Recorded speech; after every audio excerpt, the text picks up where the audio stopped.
Irmãos queridos, vamos abrir a palavra de Deus no Evangelho de Jesus Cristo, conforme o relato de Lucas, capítulo 24, verso 49.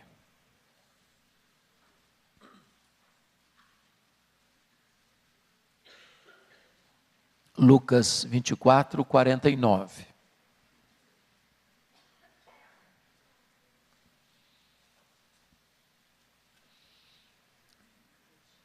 Está escrito: eis que envio sobre vós a promessa de meu Pai. Permanecei, pois, na cidade, até que do alto sejais revestidos de poder. Agora, Atos dos Apóstolos, capítulo 1.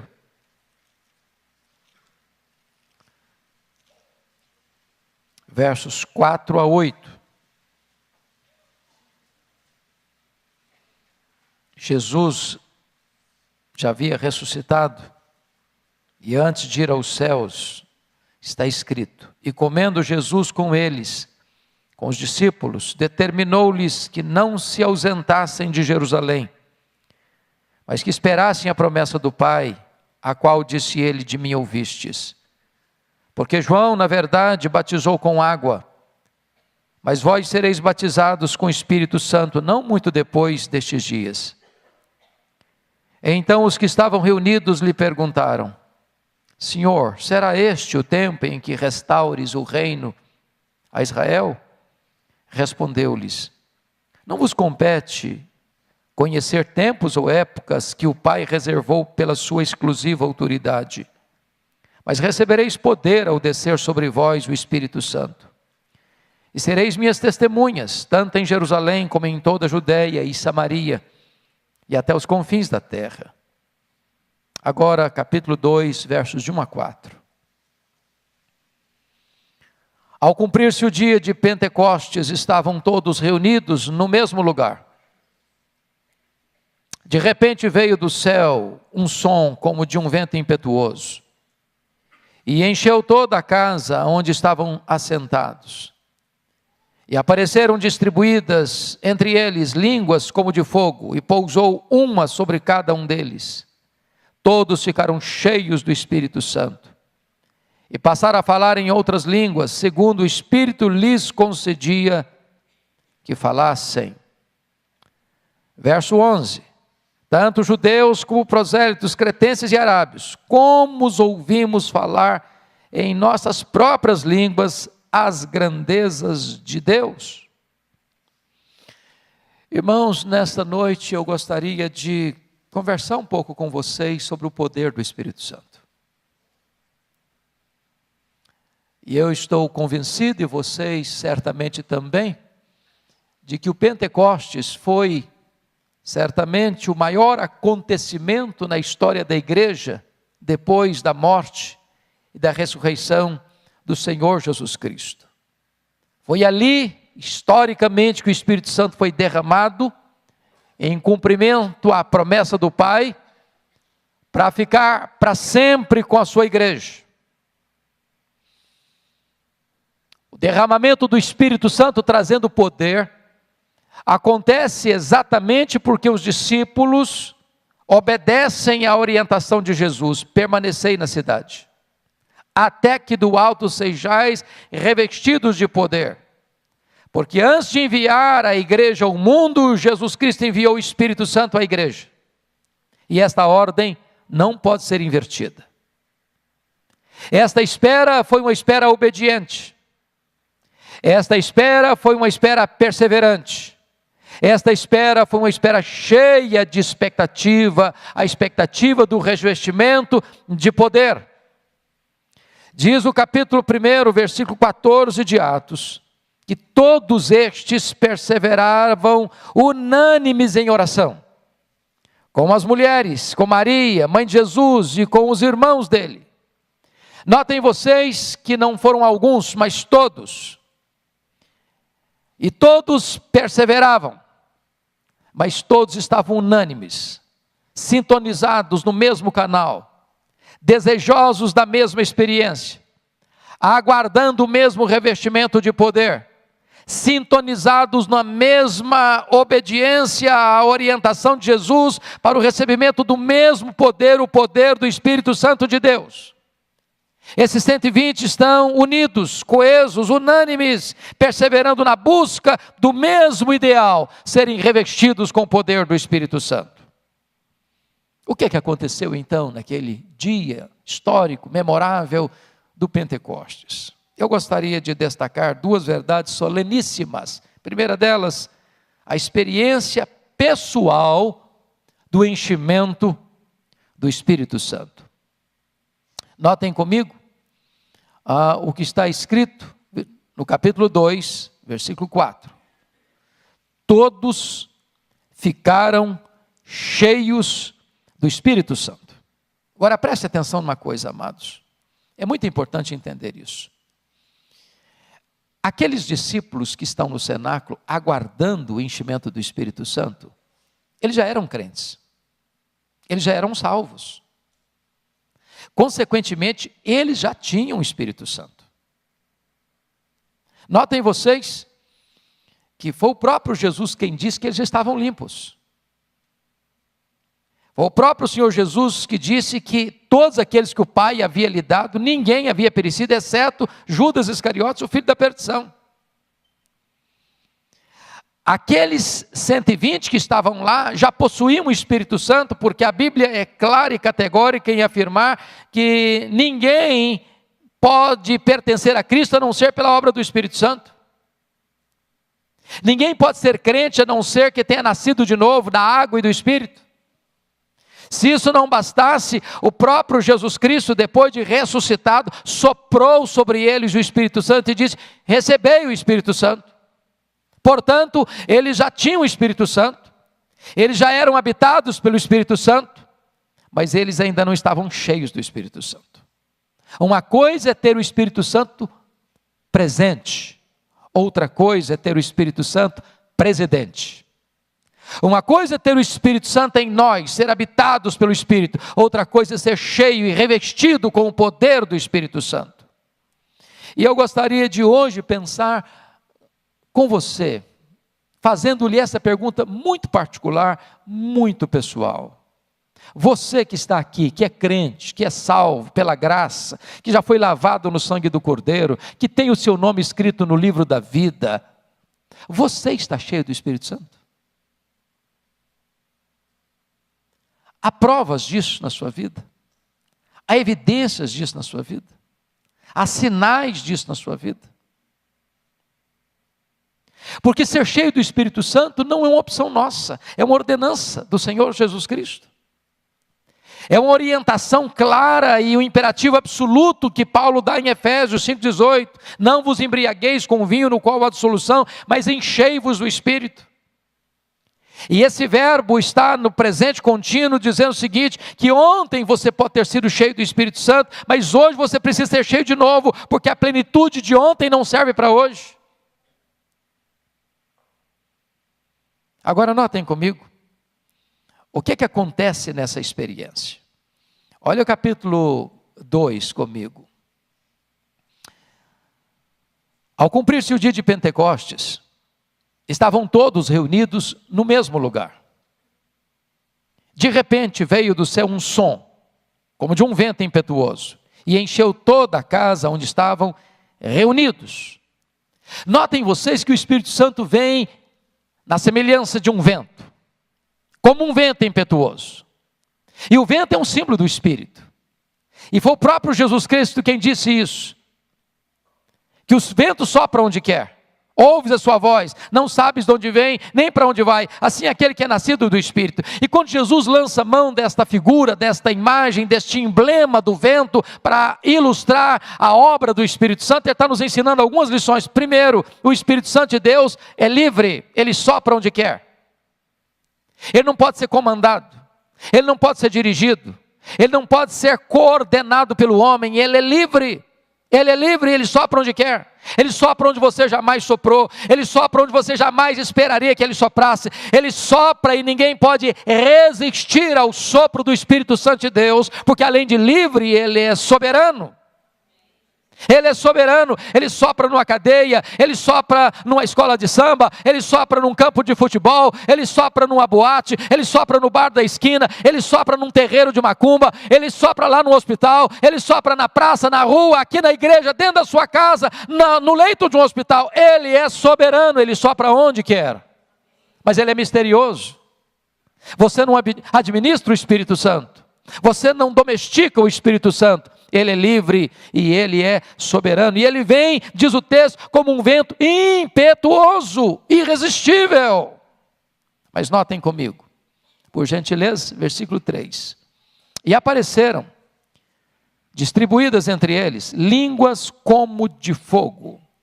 E pousou uma sobre cada um deles. Notem vocês que a experiência do enchimento não é coletiva, mas particular, pessoal.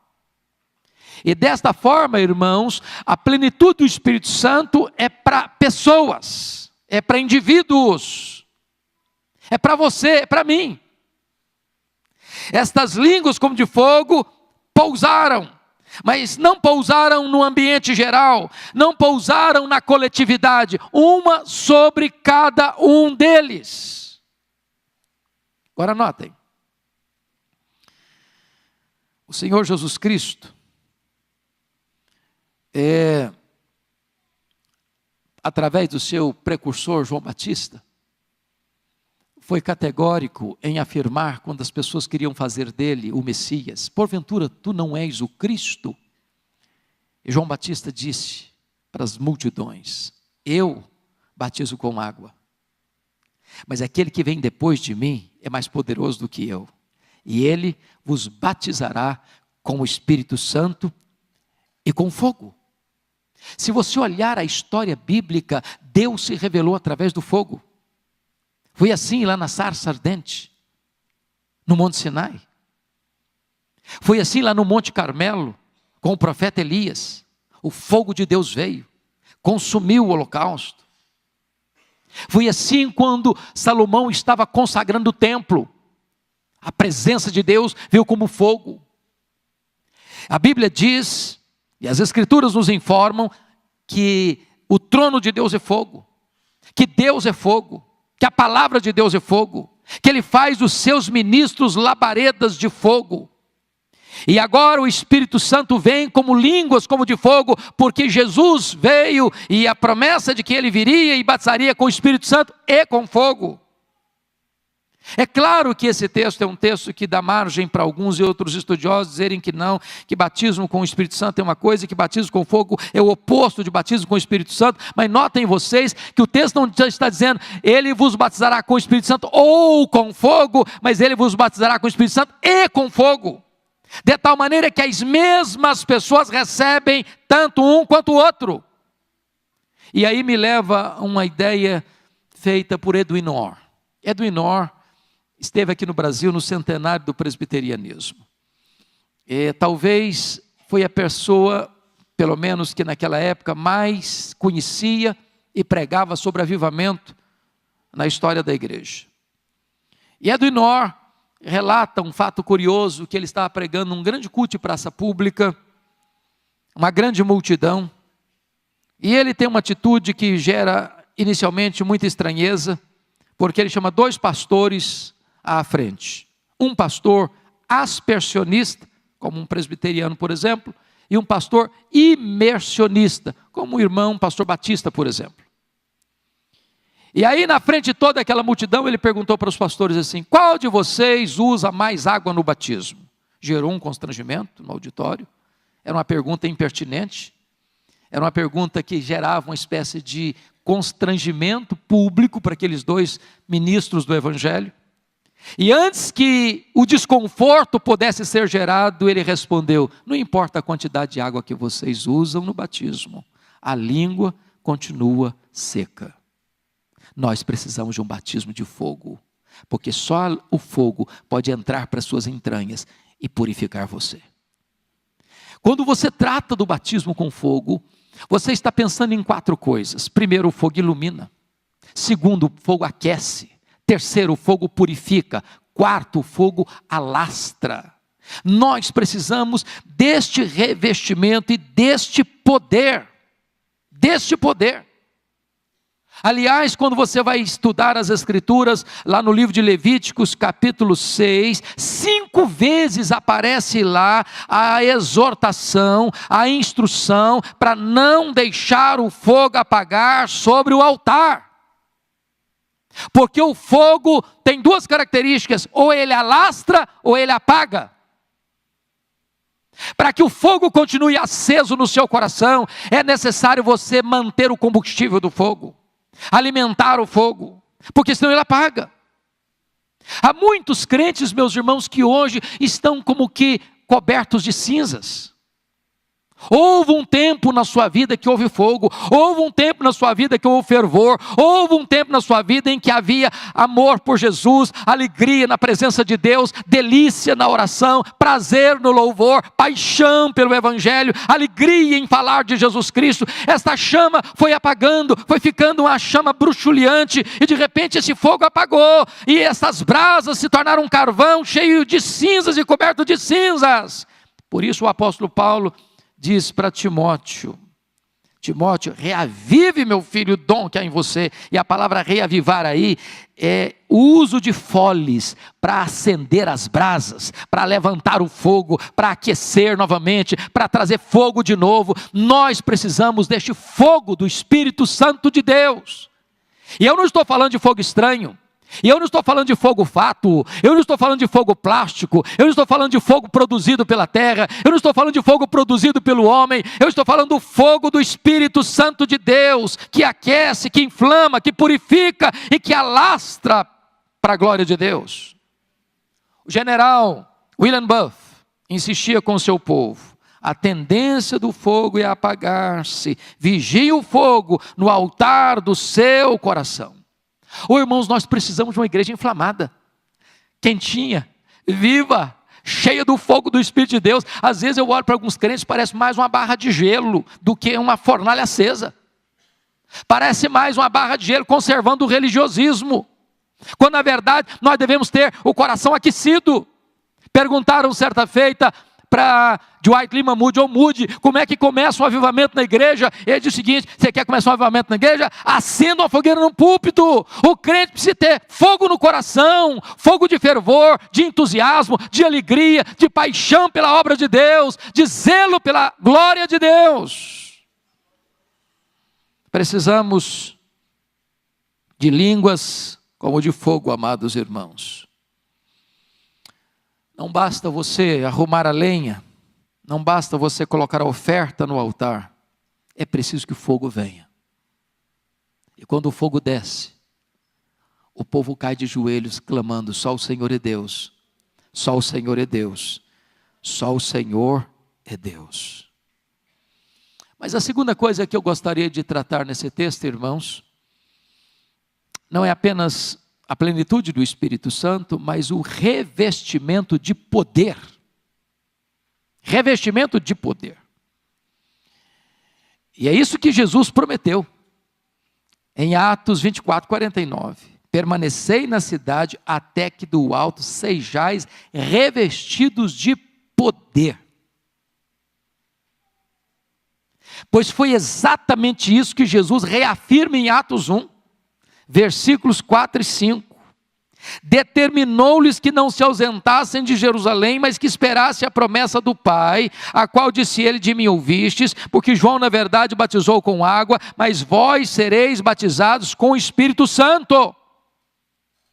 Isso gera uma pergunta: vai ser nesse tempo que o Senhor vai restaurar o reino a Israel? E Jesus responde: vocês não têm essa competência de descobrir, de ficar investigando, de ficar lucubrando sobre tempos ou épocas, mas recebereis poder ao descer sobre vós o Espírito Santo. E sereis minhas testemunhas, tanto em Jerusalém como em toda a Judéia e Samaria e até os confins da terra. E eu gostaria de olhar aqui algumas coisas com vocês. Primeiro, irmãos, não há cristianismo sem poder. Não há cristianismo sem poder. Sabem por quê? Porque o Evangelho é o poder de Deus. Nós pregamos o Evangelho, que é o poder de Deus. Segundo, irmãos, O Espírito Santo é espírito de poder. É o que o apóstolo Paulo descreve para Timóteo, capítulo 2, 2 Timóteo 1,7. Deus não nos deu espírito de medo, de covardia, de fraqueza, de timidez, mas espírito de poder. Paulo diz em 1 Coríntios 4,20 que o reino de Deus não consiste de palavra, de discurso, mas o reino de Deus consiste de poder. Então não há cristianismo sem poder. Então não deveria existir cristão sem poder. Mas a pergunta é: estamos nós revestidos com esse poder? Notem comigo, o próprio Senhor Jesus Cristo, sendo um homem perfeito, não abriu mão desse poder. Se não, vejamos, primeira experiência está lá no seu batismo. Quando ele é batizado, e ele não precisava ser batizado, porque o batismo de João era o batismo de arrependimento, e ele não tinha pecado dos quais se arrepender, e ele recebeu o batismo porque ele se identificou conosco que somos pecadores. Mas diz a Bíblia que enquanto ele orava, os céus se abriram, o Espírito Santo desceu sobre ele, e o Pai falou: este é o meu filho amado, em quem eu me comprazo. A partir dali, ele é revestido com esse poder. E se você lê em seguida em Lucas, cheio do Espírito Santo, ele é conduzido ao deserto para ser tentado pelo diabo, e ele vai no poder do Espírito Santo e derrota o diabo no seu próprio território. E diz ainda Lucas 4 que ele retorna para a Galileia cheio do Espírito Santo. E diz ainda Lucas 4 que ele chega em Nazaré, pega o livro de Isaías, o rolo do livro de Isaías nas suas mãos e lê: o Espírito do Senhor Deus está sobre mim, pelo que me ungiu para pregar, para libertar e para curar. A Bíblia diz que ele andou por todo lado, fazendo bem, libertando os oprimidos do diabo, porque ele estava revestido com o poder do Espírito Santo. Ele, sendo filho de Deus, não abriu mão desse poder. E você? E eu? E nós? Abriríamos mão?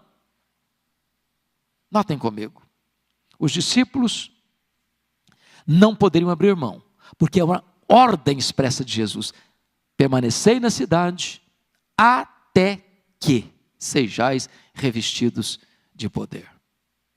Mas recebereis poder ao descer sobre vós o Espírito Santo. E aqui eu chamo a sua atenção para algumas perguntas. Mas poder para quê? Hoje, quando você vê algumas igrejas que falam tanto de poder, de uma maneira distorcida, desconectada com as Escrituras, via de regra as pessoas falam de poder para se aparecerem, para que o homem seja o centro, para que o homem seja notado, para que o homem seja aplaudido, para que o homem seja reconhecido, para uma exposição humanista. Mas a pergunta bíblica permanece: poder para quê? Por que a igreja precisa de poder? Por que você precisa de poder? Por que a igreja presbiteriana de Pinheiros, de São Paulo, precisa de poder? Por que a sua família precisa de poder? E a resposta poderíamos encontrar: primeiro, nós precisamos de poder, irmãos, para sacudir o jugo do medo. Aqueles discípulos estavam com medo. Diz a Bíblia que eles estavam, João 20, 19, trancados, com medo dos judeus. Tem muitos crentes com medo de abrir a boca, medo de testemunhar, medo de ser fiel, medo de assumir o seu compromisso com Jesus, medo de vestir a camisa de um cristão, medo de ser uma testemunha eficaz do Senhor Jesus Cristo, lá na escola, lá na universidade, lá diante da oposição do mundo, lá no seu trabalho, lá na sua empresa, lá nos seus negócios. Medo, covardia. Nós precisamos de poder, queridos, porque um crente revestido com poder, ele não teme o mundo, ele não teme o diabo, ele não teme a perseguição, ele não teme a hostilidade, ele não teme a oposição, ele não teme. É por isso que Paulo diz para Timóteo: ó Timóteo, meu filho, Deus não deu para nós espírito de medo, Deus não deu para nós espírito de covardia, Deus deu para nós espírito de poder, Timóteo. Segundo lugar, irmãos, poder para quê? Poder para quê? Segundo, poder para tirar os olhos da especulação teológica para a ação missionária. Note que quando Jesus falou deste poder para os seus discípulos, eles entraram com uma pergunta teológica, escatológica. Será nesse tempo que o Senhor vai restaurar o reino de Israel? Quando eu olho hoje no cenário evangélico brasileiro, e até mesmo dentro do nosso cenário de linha reformada, eu percebo que nós, via de regra, despendemos a maioria da nossa energia, do nosso tempo, com discussões teológicas. Nós gastamos a maioria do nosso tempo com lucubrações doutrinárias, que em si não são ruins, que não tem nenhum problema de você discutir, de você aprofundar, de você querer saber, de você ter interrogações, de você ter perguntas. Mas o que Jesus foi claro em dizer para nós é o seguinte: em vez de nós ficarmos despendendo todo o nosso tempo com lucubrações teológicas, nós deveríamos focar a nossa atenção para a agenda missionária da igreja. Deus não nos chamou para discutir, Deus nos chamou para trabalhar. Deus nos chamou para testemunhar. Deus nos chamou para olhar para os confins da terra e entender que só temos hoje para ganhar a nossa geração, porque se nós falharmos em ganhar a nossa geração, na nossa geração, nós teremos sido derrotados fragorosamente. Às vezes, queridos, discutimos muitas opiniões, profundas lucubrações, mas não agimos. Temos muito religiosismo e pouca vida, muita ortodoxia e pouco poder, muita discussão e pouco trabalho, muito barulho e pouco resultado. Terceiro, poder para quê? Por que você e eu precisamos de poder? Em terceiro lugar, poder para morrer. Olha Atos 1:8, mas recebereis poder ao descer sobre vós o Espírito Santo, e sereis minhas testemunhas. A palavra testemunha, na língua grega, é a palavra de onde vem a palavra portuguesa mártir. Irmão, ser crente hoje está ficando muito fácil. Não custa nada para a gente. Não custa nada. Quando Jesus Cristo dá essa palavra, já começava a ensaiar uma ideia de que o Senhor, que era conhecido na época, era César. E você afirmar Jesus é o Senhor, era não ser politicamente correto, era uma espécie de infidelidade ao Estado, era uma espécie de conspiração ao imperador, e isso cresceu, isso se avolumou, e chegou a um ponto em que alguém dizia o seguinte: Jesus é o Senhor da minha vida. Ele era levado ao martírio, ele era jogado às feras, ele era queimado vivo, ele era crucificado, e somente aqueles que dispunham-se a morrer por Jesus tornavam-se cristãos. O que custa você ser um cristão hoje? Às vezes aplausos, reconhecimento, elogios. Deixa eu dizer uma coisa para você, meu amado. Se você não está pronto para morrer, você não está pronto para viver. Se você não tem uma causa pela qual morrer, você ainda não está preparado para viver. Qual é a causa que leva você a dar sua vida? O que é que faz brilhar os seus olhos? O que é que enche o seu peito de entusiasmo? Qual é a grande bandeira da sua vida? Qual é a grande plataforma da sua vida? Qual é o grande projeto da sua vida? Para que você existe?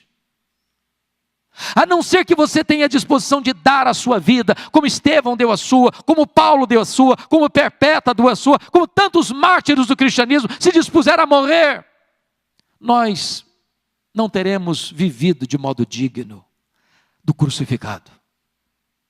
Precisamos de poder para morrer. Quarto lugar, poder para quê? Poder para quê? Poder para perdoar. Mas recebereis poder ao descer sobre vós o Espírito Santo, e sereis minhas testemunhas, tanto em Jerusalém, como em toda a Judeia e Samaria. E Samaria? Sim, Samaria.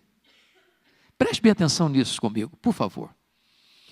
Se você ler Lucas, Evangelho de Lucas, capítulo 9, quando Jesus desce do monte da transfiguração, e ele já está no final do ministério, porque se você ler Lucas, capítulo 9, a partir do verso 51, 53, Jesus já está caminhando para Jerusalém.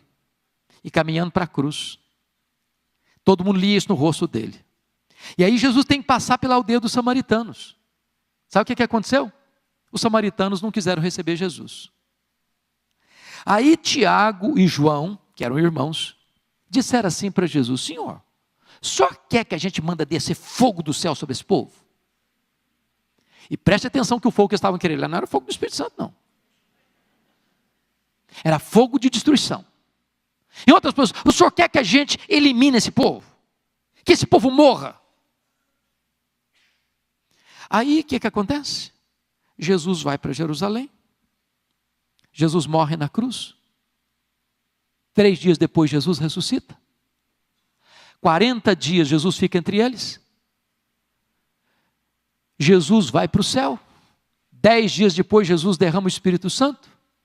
Mas antes de derramar o Espírito Santo, Jesus diz para eles assim: vocês vão ser testemunhas lá em Samaria. Aí o diácono Filipe vai para Samaria. E aí Deus faz maravilhas lá. Milagres extraordinários. Prega aos ouvidos, prega aos olhos. Sabe quem vai lá para Samaria orar para que o Espírito Santo venha sobre os samaritanos?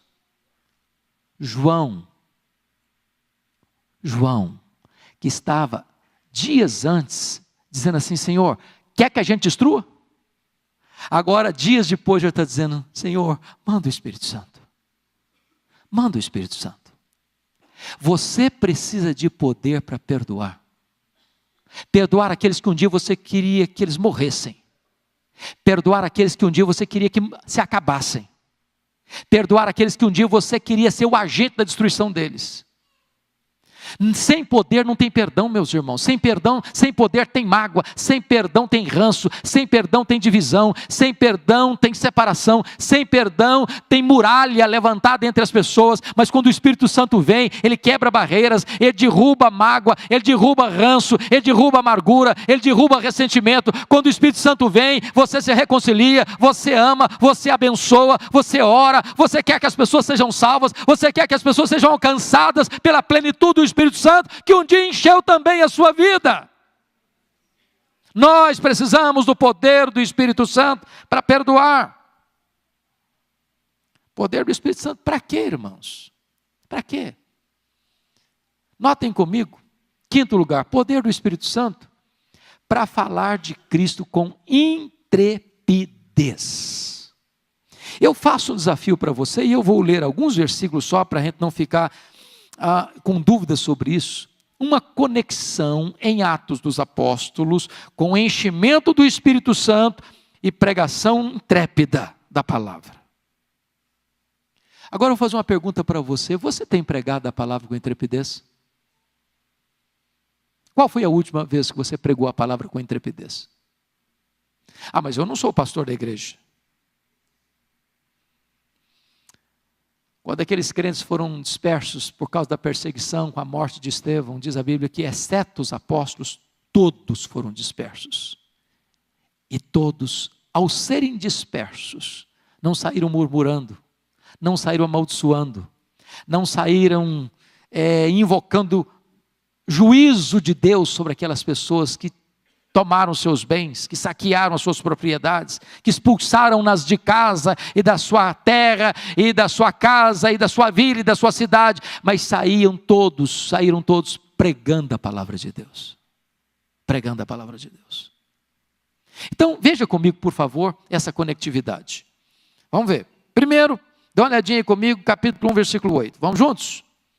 Mas recebereis poder ao descer sobre vós o Espírito Santo, e sereis minhas testemunhas, tanto em Jerusalém, como em toda a Judeia e Samaria, e até os confins da terra. Agora olhe comigo, por favor, capítulo 4, versos 29 a 31. Agora nós vamos ler com mais força, unânime, todos juntos, a uma só voz. Atos 4, 29 a 31, toda a igreja. Agora, Senhor, olha para as suas ameaças e concede aos teus servos que anunciem com toda a intrepidez a tua palavra. Enquanto estendes a mão para fazer curas, sinais e prodígios, por intermédio do nome do teu santo servo Jesus. Tendo eles orado, tremeu o lugar onde estavam reunidos. Todos ficaram cheios do Espírito Santo e com intrepidez anunciavam a palavra de Deus. Louvado seja o Senhor. Olha comigo, por favor, capítulo 6, versos 8 a 10. Olha a história de Estevão. Vamos ler juntos, por gentileza. Com a mesma ênfase. Capítulo 6, 8 a 10. Todos juntos. Estevão, cheio de graça e poder, fazia prodígios e grandes sinais entre o povo. Levantaram-se, porém, alguns dos que eram da sinagoga, chamada dos libertos, dos sirineus, dos alexandrinos, e da Cilícia e Ásia, e discutiam com Estevão, e não podiam resistir à sabedoria e ao espírito pelo qual ele falava. Louvado seja Deus. Agora Atos 9, para encerrar essa leitura. Atos 9, por favor, versos 17 a 22. Todos juntos, por gentileza. Então Ananias foi, e entrando na casa, impôs sobre ele as mãos, dizendo: Saulo, irmão, o Senhor me enviou, a saber, o próprio Jesus que te apareceu no caminho por onde vinhas, para que recuperes a vista e fiques cheios do Espírito Santo. Imediatamente lhe caíram dos olhos como que umas escamas, e tornou a ver. A seguir, levantou-se e foi batizado, e depois de ter sido alimentado, sentiu-se fortalecido. Então permaneceu em Damasco alguns dias com os discípulos, e logo pregava nas sinagogas a Jesus, afirmando que este é o Filho de Deus. Verso 22. Saulo, porém, mais e mais se fortalecia e confundia os judeus que moravam em Damasco, demonstrando que Jesus é o Cristo. Oh, amados irmãos, é hora de você agora parar e perguntar: meu Deus, isso só está escrito na Bíblia ou isso é para mim? Isso é uma história do passado? Ou isso é uma promessa para o presente? Eu pergunto a você: você tem tido intrepidez, irmão? Se você não tem tido intrepidez, hoje, agora, nessa noite, nós precisamos desse poder, queridos. Nós precisamos desse poder. Meus irmãos, se esta igreja entender isso, se esta igreja clamar ao céu, se esta igreja receber esse poder do Espírito Santo, essas paredes não vão nos comportar mesmo. Se este poder vier sobre nós, irmãos, os adolescentes, as crianças, os jovens, os casais, os anciãos, os líderes da igreja, todo mundo vai sair e pregar com intrepidez no dia a dia, dentro da sua casa, na sua vizinhança, no seu trabalho, na sua universidade, na sua escola, onde você estiver, e esse poder é irresistível. Revestimento de poder para pregar. Quer conferir comigo como é que Paulo pregava? Abra sua Bíblia só um pouquinho comigo lá em 1 Tessalonicenses 1,5. Preste atenção no que ele está o que ele está falando aí.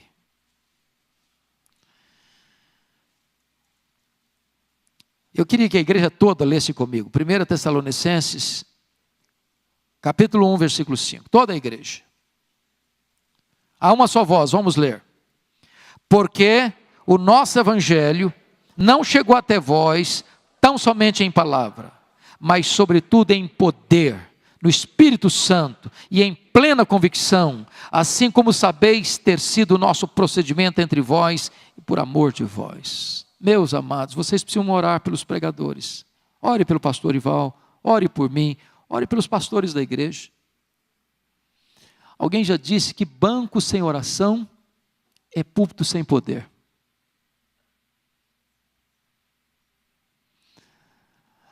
A pregação não é apenas um discurso bem elaborado, retórica e exegeticamente falando. A pregação pressupõe demonstração de poder. A ponto da pessoa entrar com o coração mais endurecido e esse poder ser quebrado. E essa resistência ser tirada. Sabe por quê? Porque o Evangelho é o poder de Deus, e a palavra aí é dinamite. Dinamite é usada para explodir pedra granítica.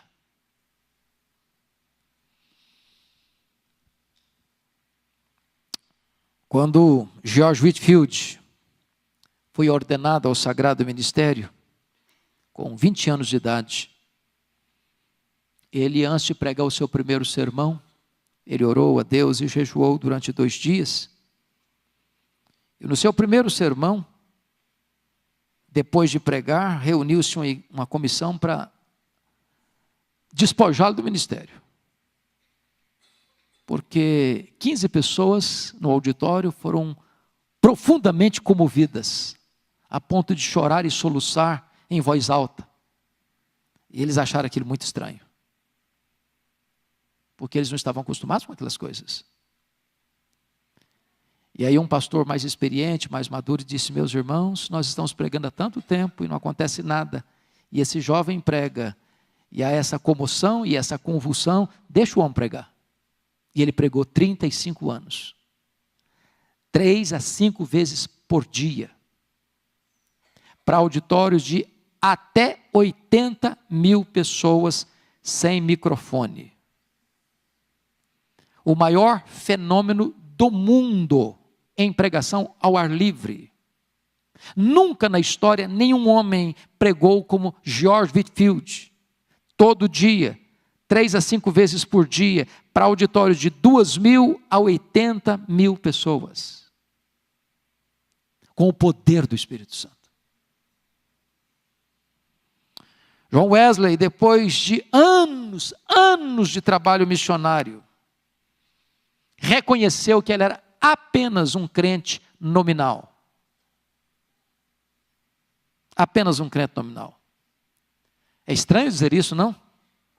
Um missionário não convertido. Um missionário religioso.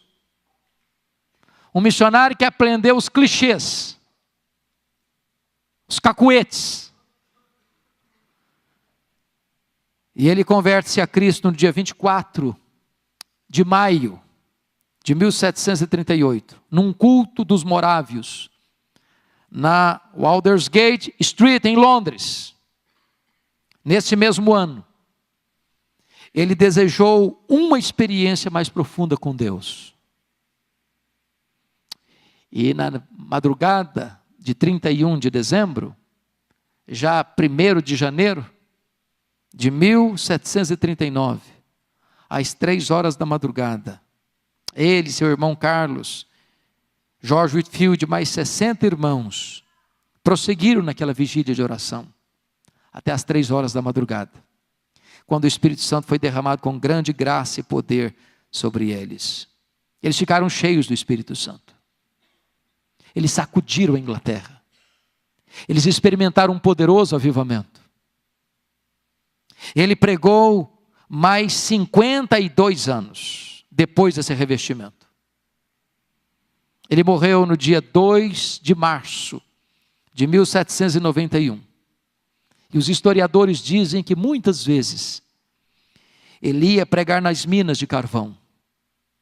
E aqueles homens encarvoados, de repente uma fileira branca começava a romper o ciclo do carvão, as lágrimas rolando, porque havia poder para pregar a palavra de Deus. Vocês conhecem a história de Moody, que rogou a Deus para usá-lo, que ele quis ser usado por Deus, orava por isso, até o dia que ele foi revestido com esse poder. E depois que ele é revestido com esse poder, ele leva a Cristo mais de 500 mil pessoas. Às vezes temos resultados, irmãos, eu concordo, temos resultados, pastor prega, pastor Arival, eu prego, outros pregam, a gente vê de vez em quando ali, um fruto aqui, outro fruto ali. Mas nós queremos mais, queridos, nós precisamos de mais. Para quando uma pessoa entrar por aquelas portas, ela tem uma sensação tão profunda da presença de Deus, o impacto tão irresistível da glória de Deus, que ela vai ser impactada. profundamente impactada. E os nossos cultos serão celeiros de conversão. Não haverá reuniões a não ser de oração, de estudo bíblico, de um encontro das mulheres à tarde, do Conexão com Deus segunda noite, ou dos cultos dominicais dessa igreja, ou nas salas de aula, sem que os pecadores se rendam aos pés do Salvador, que as lágrimas do arrependimento brotem. Nós precisamos de ver vida. Por causa deste evangelho de poder, nós precisamos desse poder. Eu preciso desse poder. Você precisa desse poder. E eu queria fazer essa pergunta e eu quero parar aqui. Isso mexe com você? Você crê que Deus tem isso para você? Você crê que isso é para hoje? Você crê que isso é promessa de Deus? Você crê que Deus pode fazer? Quando o apóstolo Pedro estava pregando lá no Pentecoste, depois do derramamento do Espírito Santo, ele se dirigiu àquela multidão nessas palavras: esta promessa é para vós, esta promessa é para os vossos filhos, esta promessa é para aqueles que ainda estão longe, para você e para mim, esta promessa é para todos quantos o Senhor nosso Deus chamar. Portanto, irmão, todo aquele que é chamado para a salvação tem uma promessa de revestimento de poder, o poder do Espírito Santo de Deus. Se nós não estamos cheios, irmãos, não é por falta desse poder, é porque nós não estamos buscando esse poder, é porque nós não estamos preparando o caminho do Senhor para que Ele se manifeste, é porque nós ainda estamos negligenciando a perseverança desta busca até que este poder venha sobre nós e nos revista. Eu gostaria que você curvasse a sua fronte, que você fechasse os seus olhos.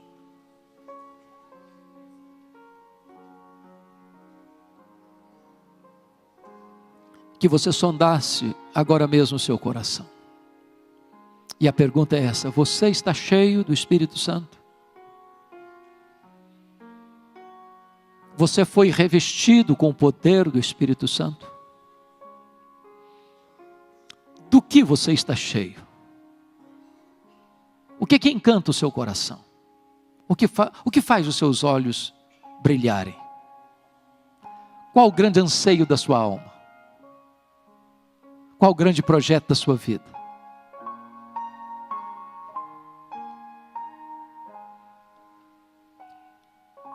Quando Moody estava sendo cheio do Espírito Santo, lá em Nova York, ele disse: ainda que me dessem toda a riqueza do mundo em troca dessa experiência, eu rejeitaria.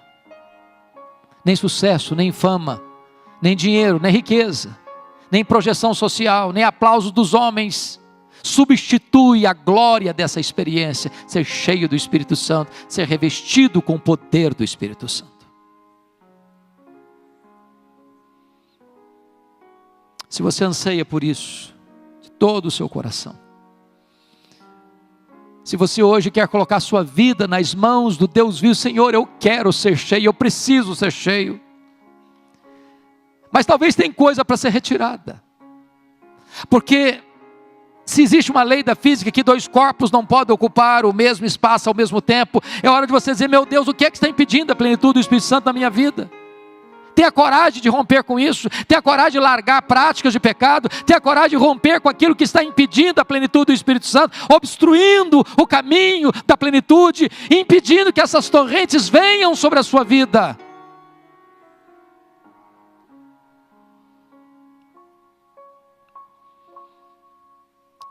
Senhor Deus, aqui está o teu povo, aqui está a tua igreja, aqui estamos nós.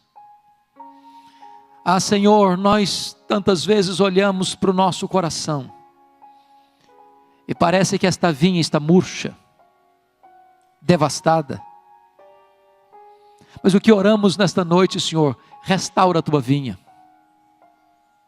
Às vezes olhamos para o nosso coração, meu Deus, ele está árido, seco, porque temos informação, temos conhecimento, sabemos do que tu fizeste no passado, tu podes fazer no presente, mas nós ainda não fomos revestidos com este poder do Espírito Santo. Senhor, sopra sobre nós nesta noite o alento do Espírito Santo, sopra sobre nós o vento do Espírito Santo, Senhor. Tira a cinza, Senhor, inflama as brasas, acende esse fogo santo no nosso coração, em nome de Jesus. Dá-nos intrepidez, dá-nos espírito de ousadia, dá-nos capacidade de olhar para as grandes frentes para pregar a tua palavra, ir até os confins da terra. Dá-nos, ó Deus, amor à tua obra, dá-nos desapego das coisas deste mundo, Senhor, e dá-nos amor à obra da evangelização em São Paulo, neste estado, nessa nação e ao redor do mundo, meu Deus. Desperta a tua igreja, levanta a tua igreja, reaviva a tua igreja para a glória do teu nome. Sopra sobre nós um sopro de vida nesta noite e enche-nos do Espírito Santo e reveste-nos com o poder do Espírito Santo, em nome de Jesus, para a glória de Jesus. Aleluia. Amém.